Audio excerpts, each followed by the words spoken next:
Hello everyone, welcome to this video where we prepare for national benchmark tests and math Olympiads.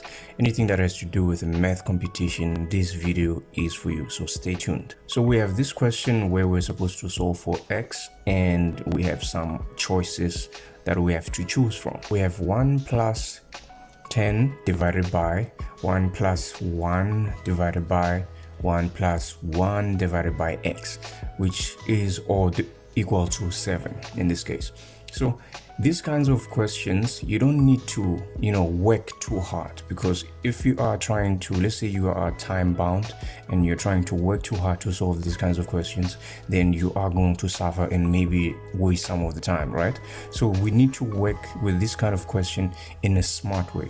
So if you can see what is happening here, let me just write this down real quick. If you see what we are given in this case, you can see that we have a 1 here and we have a 7 here.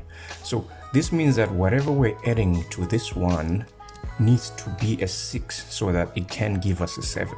So that gives us an idea that whatever this mess is, we can transform it in a way that it's going to give us a 6 instead of us solving for everything. So that is our first simplification.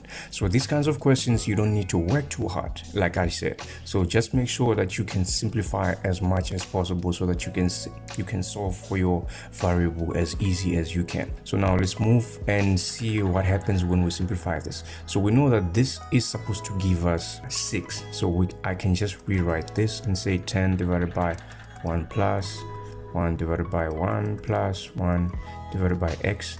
This should give us 6. So we took away the 1, we took away the 7. Now we're only left with this mess, which we are very sure is supposed to give us 6. So now let's see if we can try to simplify further, right?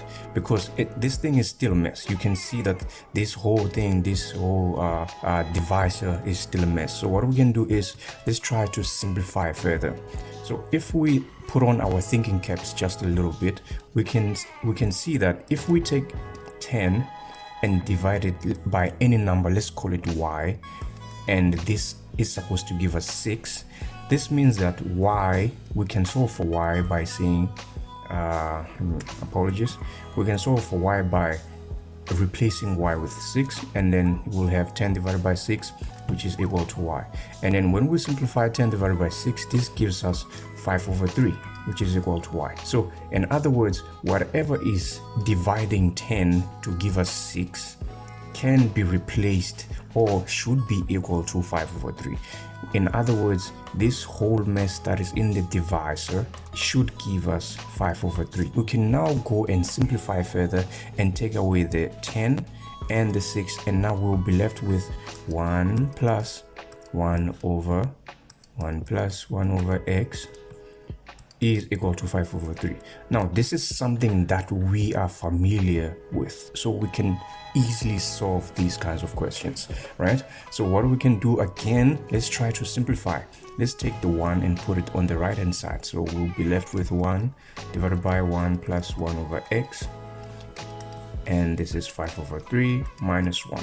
And then now it's starting to look nicer and nicer.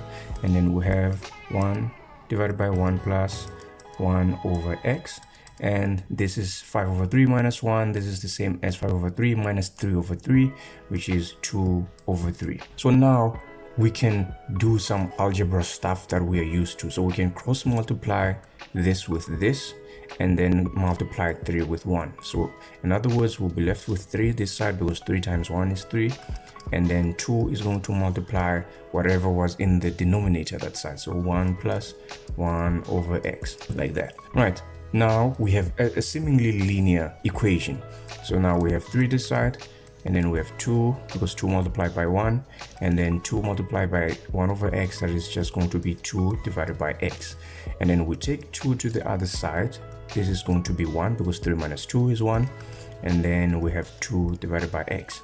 So to solve for x, easy, we just swap x and 1. So x is going to be 2 over 1, which is just 2. And then we find that our answer from this is e, which is 2. So how can we prove that x is really 2? Because sometimes we might be skeptical that is this really the answer. So now let's try to prove if our answer is actually true. To prove that our answer x is equal to 2, I'm just going to rewrite this and say 1 plus 10 divided by 1 plus 1 over 1 plus 1 over x, which is 2. Now we need to find a 6 here so that we can add it to 1 and then we get our 7. Now let's take it step by step. So 1 plus 1 over 2, that is the same as 3 over 2, right?